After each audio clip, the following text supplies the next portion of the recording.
ألا بذكر الله تطمئن القلوب. بہت ساری چیزیں ہیں جس پر ہم عمل نہیں کرتے. ہمارے پاس جو ہے حکومت نے بہت ساری سہولتیں کی ہیں، ہم اس کے لیے تیار ہیں. آج ایک فیشن بن گیا ہے کہ صاحب جتنا بڑا آدمی ہوتا ہے اتنا ہی بڑے اسکول میں وہ اپنے بچوں کو داخل کرتا ہے، کیونکہ چھوٹے اسکول میں، سرکاری اسکول میں داخل کرنا وہ اپنے شان کے خلاف سمجھتا ہے، اپنی توہین سمجھتا ہے، اور بیچارے جو غریب لوگ ہیں وہ اپنے بچوں کو سرکاری اسکولوں میں داخل کرتے ہیں. حالانکہ سرکاری اسکولوں کی تعلیم بھی وہی ہے، لیکن پیسہ خرچ کرنے کی اور ناجائز خرچ کرنے کی عادت ہمیں پڑ گئی ہے، اور اپنی جھوٹی انا اور جھوٹی شان کو باقی رکھنے کا ہمارا مزاج بن گیا ہے.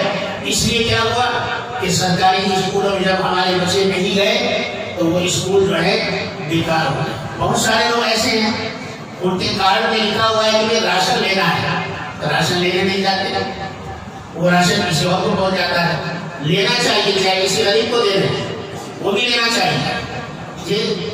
جو قانون ہے، قانون میں جو سبسڈی دی جا رہی ہے، جو سہولتیں دی جا رہی ہیں، اس قانون کو سے فائدہ اٹھانا ہماری اپنی ذمہ داری ہے.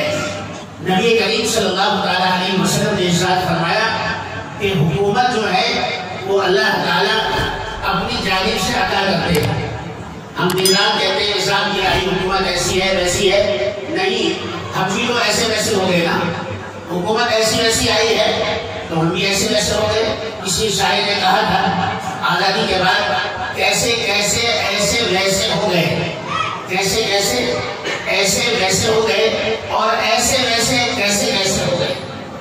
ہم نے اپنا مقام کھو دیا، اپنی منزل کھو دی، اور ہم اب یہ چاہتے ہیں کہ دین تو ہمارے ہاتھ سے گیا تھا، اب یہ دنیا بھی ہمارے ہاتھ سے چلی جائے. قانون کچھ بھی بنتے رہے، ہمیں اس کی جو ہے پرواہ نہیں ہے. ہم 10 گھنٹے 2 گھنٹے 4 گھنٹے ہمارے بچے موبائل میں لگا دیتے ہیں، جی اس کو یوٹیوب دیکھنے میں لگا دیتے ہیں، فیس بک دیکھنے میں لگا دیتے ہیں، پروگرام دیکھنے میں سرچ کر دیتے ہیں. لیکن ملک میں کیا ہو رہا ہے، کیا نہیں ہو رہا ہے، ملک کے خلاف ملک میں عوام کو کون سی سہولتیں دی جا رہی ہیں، کون سی نہیں، اس پہ ہم دیکھنے کے لیے تیار نہیں، اور نہ ہی ہمیں اس کا کبھی خیال آتا ہے.